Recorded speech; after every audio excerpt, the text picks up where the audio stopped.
जय हिंद मेरे प्यारे विद्वानों विदुषियों। जैसा कि आपको ज्ञात है वर्ग 3 का जो है नोटिफिकेशन जारी हो चुका है और उसके लिए आपको तैयारी में जुट जाना है। विनर्स इंस्टीट्यूट आपके साथ है। सर ने यूट्यूब पर भी लेक्चर अवेलेबल करवाए हैं, साथ ही रिकॉर्डेड कोर्स की भी पूरी प्लानिंग की गई है। तो आइए मैं थोड़ा सा प्लान आपको डिस्कस कर देता हूं इस बारे में।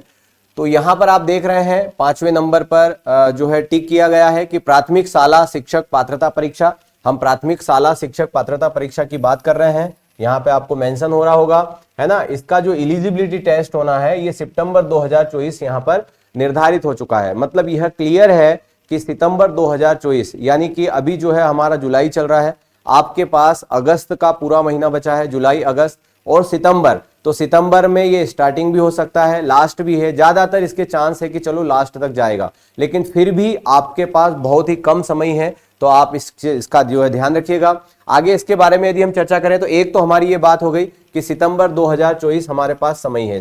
इसका जो समय है हमारे पास वो है सितंबर 2024। ठीक है, ये आपका एलिजिबिलिटी टेस्ट है ना। वर्ग 3 जिसे हम कहते हैं, जिसे कहा जाता है कि प्राथमिक शाला शिक्षक पात्रता परीक्षा। आगे बढ़ते हैं। वर्ग 3 प्राथमिक शिक्षक चयन परीक्षा इसका नाम रहेगा। ठीक है, परीक्षा योजना एवं पाठ्यक्रम की यदि हम बात करें तो परीक्षा योजना पात्रता परीक्षा हेतु 150 अंकों का एक प्रश्न पत्र होगा। ठीक है, 150 अंकों का एक जो है यहाँ पर प्रश्न पत्र होगा।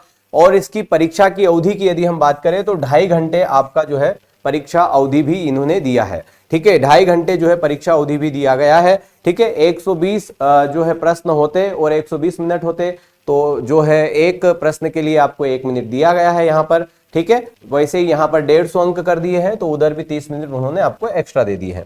प्रत्येक प्रश्न 1 अंक का होगा, जैसा कि यहाँ मेंशन किया गया है। एक प्रश्न जो है 1 अंक का रहेगा। ऋणात्मक मूल्यांकन नहीं होगा। इसका मतलब है कि जो माइनस मार्किंग है वो यहाँ पर नहीं है ना। जैसे विभिन्न परीक्षाओं में हम देखते हैं माइनस मार्किंग भी रहती है, लेकिन यहाँ माइनस मार्किंग नहीं है, तो ऋणात्मक मूल्यांकन यहाँ पर नहीं किया जाएगा।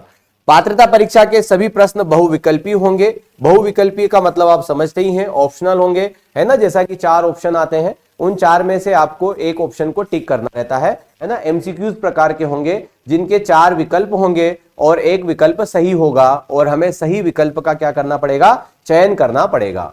ठीक है, आगे बात करें परीक्षा की संरचना एवं विषय वस्तु की यदि हम बात करें तो यहां पर आपका बाल विकास एवं शिक्षा शास्त्र रहता है, जिसमें प्रश्नों की संख्या 30 रहती है और 30 अंक का होता है। भाषा 1 जो कि जनरली बच्चा हिंदी लेता है ना, तो हिंदी के हमारे प्रश्नों की संख्या कितनी रहेगी, 30 रहेगी, और कुल अंक इसके कितने रहेंगे, 30 रहेंगे। भाषा 2 लैंग्वेज जो कि जनरली सामान्यतः यदि मैं बात करूं तो बच्चा या तो संस्कृत लेता है या अंग्रेजी लेता है। ठीक है, तो यहां पर भी आपके प्रश्नों की संख्या 30 है और ये भी 30 मार्क्स का रहेगा, जैसा कि हमने पहले ही पढ़ लिया है। एक प्रश्न 1 नंबर का है।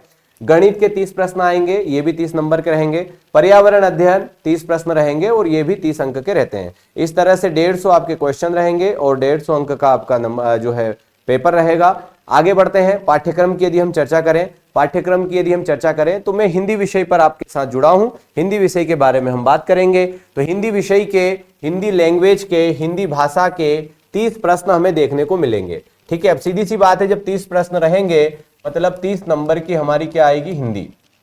30 अंक की हमारी क्या आ रही है, यहाँ पर हिंदी आ रही है, जिसके अंतर्गत हमें क्या क्या पढ़ना रहता है, तो हमें भाषाई समझ पढ़ना रहेगा, है ना। इसमें 15 नंबर का जो रहता है वो रहता है भाषाई समझ और अवबोध। 15 नंबर का भाषाई समझ और अवबोध है। तो जो 15 नंबर का भाषा, इसके 2 पार्ट हैं। हिंदी के भी कितने पार्ट है, 2। 15 नंबर में बटा हुआ है। 15 नंबर में ये चीज हमें पढ़नी है और 15 नंबर के अंतर्गत हमें ये चीजें जो है देखनी है। तो यहां पर मैं 15 नंबर की पहले बात करूं तो भाषाई समझ अवबोध के लिए 2 अपठित दिए जाएंगे, है ना, जिसमें एक गद्यांश रहेगा जो कि नाटक, एकांकी, घटना, निबंध, कहानी आदि से संबंधित रहेगा।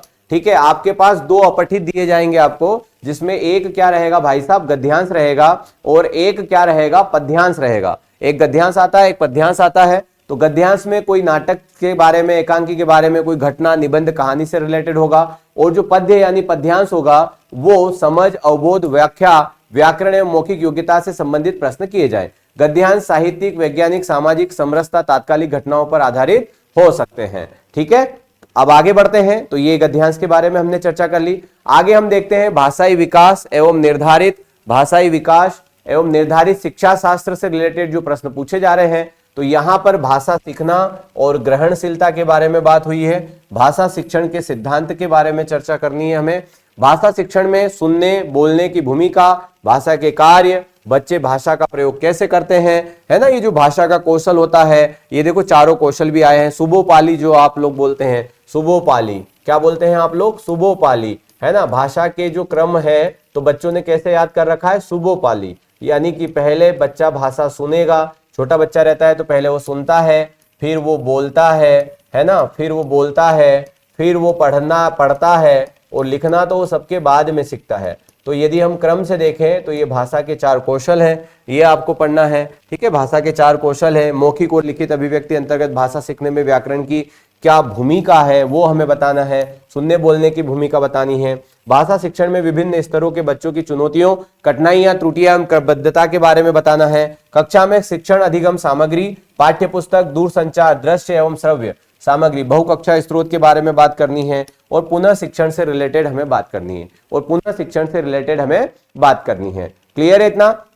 आगे चले तो भाई कहां से तैयारी करना है, कैसे तैयारी कर सकते हैं, तो उसके लिए ध्यान दीजिएगा। Madhya Pradesh teacher eligibility test, MPTET, Madhya Pradesh शिक्षक वर्ग 3 कंप्लीट जो है, आपको पूरा कोर्स जो है कंप्लीट आपको मिल जाएगा, और ये मात्र 899 रुपए में ये पूरा कोर्स आपको कंप्लीट दिया जा रहा है। इसके लिए कहां से परचेस करना है आपको, विनर्स ऐप डाउनलोड करोगे और आप इस कोर्स को जो है परचेस कर सकते हैं, ठीक है। आगे यदि हम बढ़े तो यहां पर यदि आपको हमारे पब्लिकेशन की किताबें मंगवानी हो तो विनर्स पब्लिकेशन ऐप इंस्टॉल करना चाहिए।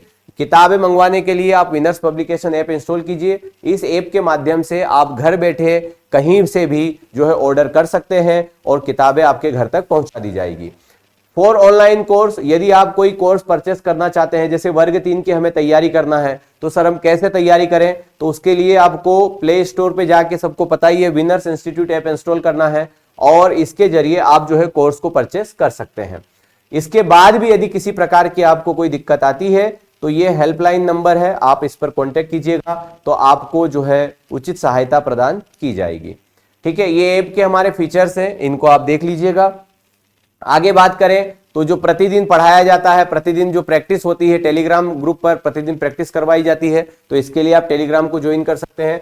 परीक्षा संबंधी जानकारी और लेटेस्ट अपडेट के लिए आप टेलीग्राम ग्रुप से जुड़िए, इसको फॉलो कीजिए। यूट्यूब क्लास की पीडीएफ के लिए, जो भी यूट्यूब पर आपको पढ़ाते हैं हम लोग, तो उसकी पीडीएफ जो है इसी यूट्यूब टेलीग्राम ग्रुप पर डाली जाती है, तो आप इसे भी फॉलो कीजिएगा, ठीक है। ये हमारे चैनल है विनर्स इंस्टीट्यूट के, तो आप लोग सब्सक्राइब कर लीजिएगा। अलग अलग चैनल पर अलग अलग क्लासेस निरंतर आपकी सुविधाओं के लिए आपको मिलती रहती है, ठीक है। निरंतर जो है क्लासेस हमारी चल रही है, तो चैनल को जो है आप सब्सक्राइब कीजिएगा, दोस्तों में भी इसको जो है आप शेयर कीजिएगा, ठीक है। जानकारी आपको कैसी लगी इसके बारे में आप कमेंट बॉक्स में जरूर बताइएगा। और साथियों, वर्ग 3 के लिए अब आप कमर कस लीजिए, जुड़ जाइए, आपके पास बहुत ही सुनहरा मौका है। Winners institute online offline recorded course सबके साथ आपके साथ उपस्थित है, यूट्यूब पर भी निरंतर क्लासेस और अपनी सेवाएं दे रहा है। जय हिंद, जय भारत।